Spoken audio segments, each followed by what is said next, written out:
पीहू के जाने के बाद शांतिपुर गांव फिर से सुंदर, शांत और लोग हंसी खुशी जीने लगे थे। एक रात गांव में एक शादी हो रही थी। पूरा गांव शामिल था। सब धूमधाम से शादी मना रहे थे और तभी गुड़िया जमीन में लेटे हुए आती है और अचानक उठकर सीधा दुल्हन को खा जाती है। ये देखते ही लोगों के बीच में अफरा तफरी मच जाती है। कोई भागता है, कोई चिल्लाता है और वो गुड़िया खड़े होकर एक बच्चों जैसा गाना गाती है और फिर एक के बाद एक सबको मौत के घाट उतार देती है और फिर वो गायब हो जाती है।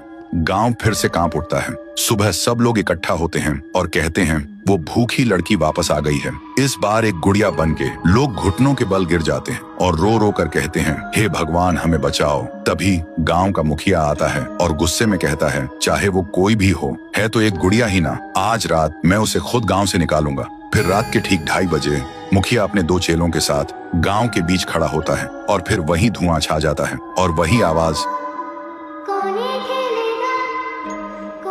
वो गुड़िया धुएं से निकलती है और सीधा मुखिया के पास चल के आती है। मुखिया कहता है, निकल जा मेरे गांव से, नहीं तो तुझे यहीं बिखरा दूंगा। गुड़िया हंसती है और कहती है, तेरे से पहले भी किसी ने ये सोचा था। और उसी पल वो गुड़िया बड़ी होने लगती है और अपनी पैर से तीनों को कुचल के मार डालती है। सुबह जमीन पे सिर्फ खून के धब्बे रह गए थे, लाशें जैसे हवा हो गई हो। लोग समझ गए ये कोई आम गुड़िया नहीं, इसके अंदर कुछ और ही शक्ति है। तभी गांव की एक बूढ़ी औरत कहती है, इस गुड़िया को हम गांव से नहीं निकाल सकते, इसे तो सिर्फ पीहू ही गांव से निकाल सकती है। फिर सभी लोग उसी जगह जाकर खाना रखते हैं और दिल से पीहू को पुकारते हैं, भूखी देवी वापस आइए, गांव को बचाइए। तभी जमीन से एक आवाज निकलती है पीहू, पीहू, पीहू, और मिट्टी से बनने लगती है पीहू।